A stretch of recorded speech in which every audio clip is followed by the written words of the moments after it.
Welcome back to the Reading and Writing Podcast. I'm joined on the podcast today by Ashley Audrain, author of the novel The Whispers. New York Times bestselling writer Chandler Baker wrote about the novel. Ashley Audrain writes about motherhood and how it feels to be a woman today with a fearlessness few can muster. Every time I turned a page, I thought, yes, this is why I read. To connect, to feel seen, to be confronted with my deepest fears, and of course, to go on a breathtakingly suspenseful ride while doing it. Ashley, welcome to the podcast. Oh, thanks, Jeff. Thanks for having me. Absolutely. Well, if someone hasn't yet heard about your novel, The Whispers, how would you describe the novel? So it's about four neighboring women who live on Harlow Street. And they don't quite realize the ways in which their lives are connected until there's a tragedy that happens on the street one night involving a son of one of the families. And that event acts as sort of a thread that is pulled and kind of unwinds everybody else's lives in the wake of that. And so it's told over the course of 3 short days as we find out what happens to that boy and what did happen the night of the accident. But we also sort of go back a little deeper into the lives of these women, into their histories, and also into one event in particular, a neighborhood barbecue that happened 9 months prior to that, to sort of see how all the puzzle pieces fit together. Do you remember the original idea or impetus that led you to writing The Whispers? I do. There were a few things that came together at the time that sort of led to what became The Whispers. But I'll speak to sort of 2 of those things. One of them, just sort of on a plot level. I mean, I think when I write, really, character is sort of the thing that I start with, or that I become sort of obsessed with in terms of, the thing that grows, in your mind as you're sort of planning to write. But there also something has to happen. There needs to be some inciting incident, which is always key, to the book. And for me, the inciting incident here, I mean, it's not giving anything away, so I will share that sort of the accident that happens is a little boy, or he's not so little, but a young boy falls from his bedroom window in the middle of the night, and nobody knows how it happened or why it happened. And that I had really wanted to write something with that. And I think it came from, we lived in this old Victorian house when I had my son. And his bedroom had this big, beautiful window that went really low to the ground. Like it was like a long, tall window. Right. And when we moved into the house, there was no screen and there was no lock on the door, on the window. So you could very easily sort of just open it and sort of topple right out, if you weren't careful. And that was in my son's bedroom. He had this beautiful room. It was at the front of the house, not the back of the house as it is in the book. But, he was a baby. He was so young. He was in a crib. Like, we didn't need to worry about it at that time. But I thought about it every day. Every day I thought, oh, what if a kid was playing in the room and, fell out the window this way? And it seemed like this sort of, obscure thing, but it just sort of stuck with me. And I really wanted to write that. I really wanted to write it somehow in a book. And I actually thought, when I wrote it, I thought, there's always this sort of plausibility factor, like how possible would it be? And you have to really paint the right picture to make sure that readers really believe this. But actually, I've had a couple messages since the book has come out from readers to say this exact thing has happened to them. Their child has fallen out of their bedroom window. And actually, somebody reached out to me from a children's hospital to say that the incidence of children falling out of their bedroom windows went way up during the pandemic because families were spending so much time at home. So then, obviously, that's all very terrible to hear, but it did sort of validate the incident that happened in the book. So that sort of kicked things off. And the other thing that really kind of I really wanted to write about that worked its way, like in a significant way, into the book is we were living in that same house where we lived for 8 years. We lived on a street I live in Toronto, and there's a neighborhood called Little Portugal, and we lived in a street in Little Portugal that really became sort of sort of the inspiration for Harlow Street in the book, in a sense that it was a very, gentrified area, and there was still some, older Portuguese families that lived in their, were very much untouched houses on the street, and they'd lived there for, 60, 70 years. And all of the new families were kind of moving in around them and buying up the properties and renovating the houses and sort of really changing the area and the feel of everything. Um, and we lived next door to this wonderful older Portuguese couple that were in their 80s. And you know, I never actually had a conversation in all the 8 years with them because they didn't speak English at all. But of course, you Right. have a conversation in other ways, with your neighbor, like the smiles and the looks and the waves and we did have a sort of intimacy with them, living right next door in such close on such a small street. Um, and they the woman in particular, they really embodied that beautiful porch culture, of kind of, they would, her and her husband would sit on their porch all day and sort of watch the street go by, and certainly watch us come and go with our noisy kids and all the chaos that family life has.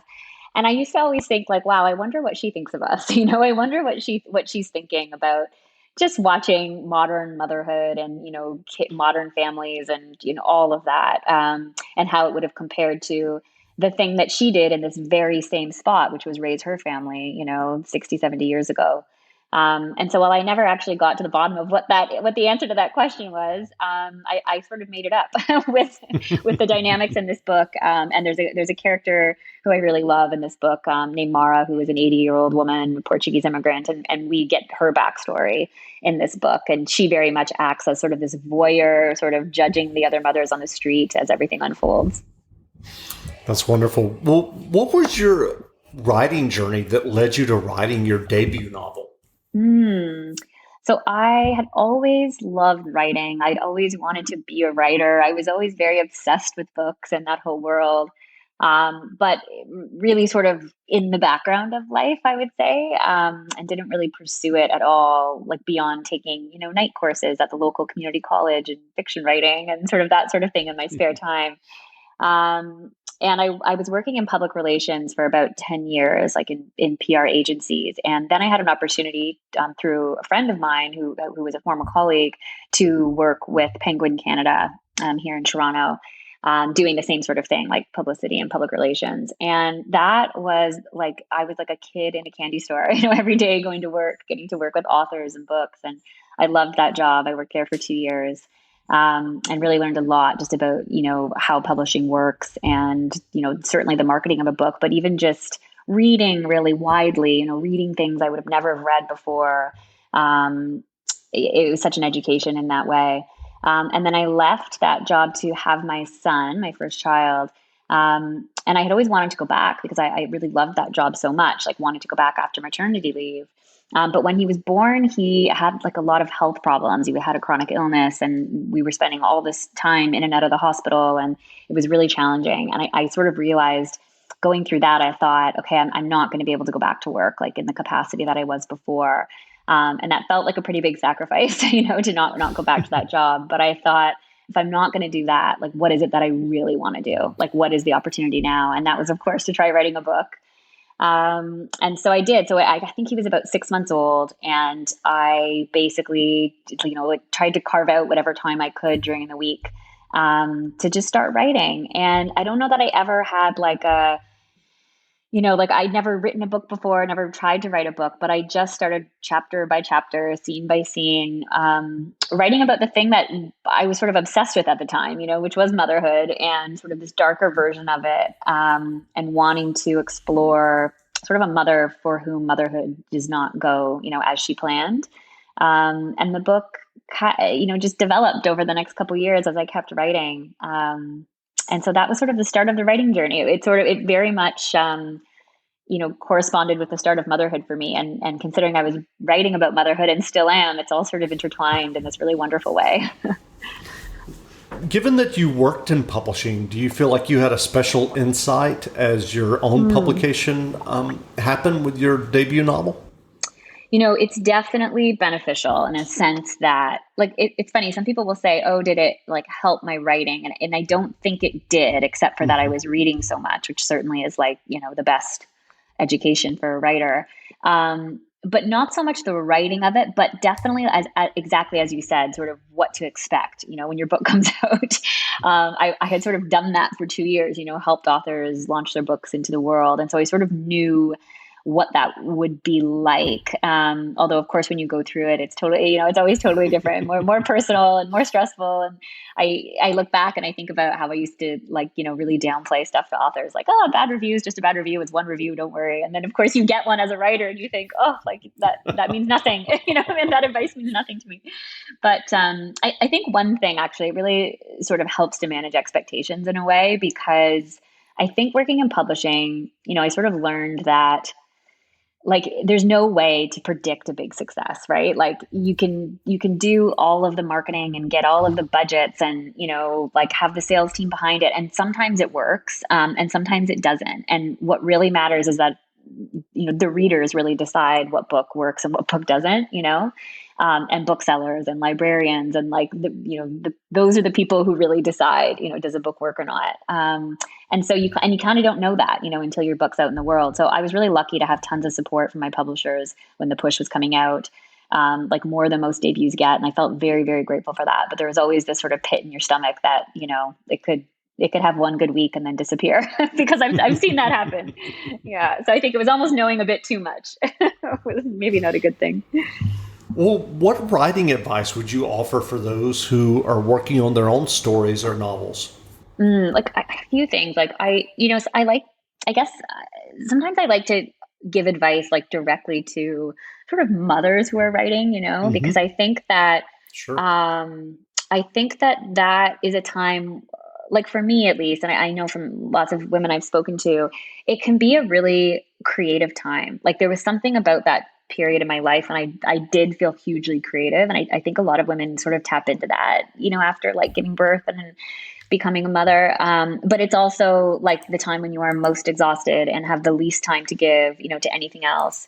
So that's such a conflict, But I think it's really hard to do. Most people, like I know there's many great successful writers who will say you just have to write every day, like you have to just sit down and write every day and get the words down. And certainly that's true in a best case scenario, but if you're a mother trying to balance work and kids or new motherhood, like you're just not going to be able to do that every day. It's not realistic. Instead, my advice is always like think about the book every day, like be obsessed with the book every day. But it doesn't mean you're necessarily going to have the time to sit down and like crank out 1,000 words. It might be that you are up late at night, like nursing, and you're just brainstorming ideas, or you are having conversations with people on a walk, like trying to sort out character, or you're just daydreaming, while you're doing other things about like the thing you want to write about. And for me, that really kept the energy of writing alive, even when I didn't have the time to like actually work on my word count. And I just think that's really important for people because hopefully it gives people hope that, they might not have childcare readily available, or again, like, 3 hours to sit down and write every day, but you can still like nurture the creativity that way. Sure. Well, are you working on another novel now? I am, yeah. I'm working on something now, which I haven't really talked about yet, or I don't really know how to talk about it yet, so I won't say Sure. much. But I am, yeah. I'm working away. Yeah. What novels have you read recently that you enjoyed? Oh, great question. I have had some really good reads this summer. I'm trying to. I need to do a better job of keeping a list. I actually just posted today on on Instagram about a book I really loved called. It's by. Hold on, I have to pull it up here because my Sure. memory is so horrific. It's called My Last Innocent Year by Daisy Alpert Florin, and I really loved this book. I felt it's sort of a coming of age like campus set novel, about consent and friendship.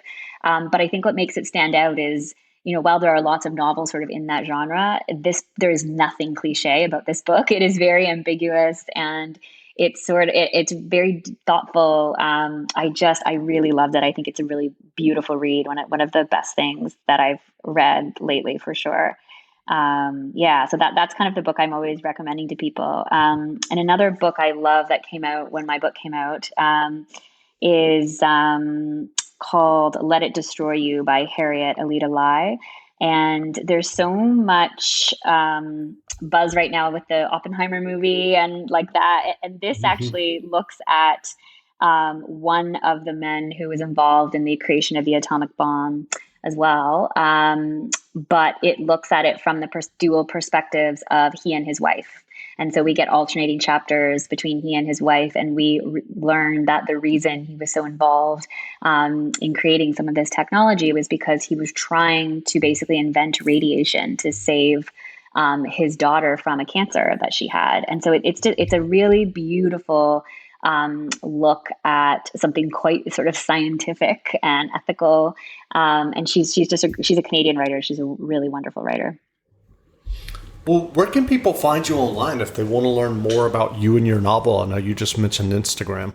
Yeah, I'm mostly on Instagram, and I really love interacting with readers there. I'm just at Ashley Audrain on Instagram. I have to say, I do find the world of social media as a writer distracting, very distracting and overwhelming. And it's sort of, a love-hate thing where sometimes I just wish I could delete it all from my phone so that I'm not tempted and would write more. But also the total joy of it is connecting with readers and hearing feedback and seeing people post reviews of the book. It's just incredible to me. I appreciate it so much, and I read all the reviews and all the posts and all the comments. So that's probably the best place to connect. Again, we've been speaking to Ashley Audrain, author of the new novel, The Whispers. The novel is available now, so go buy a copy. And Ashley, thanks for doing this interview. Oh, thanks, Jeff. It was my pleasure. Thank you for having me. Absolutely.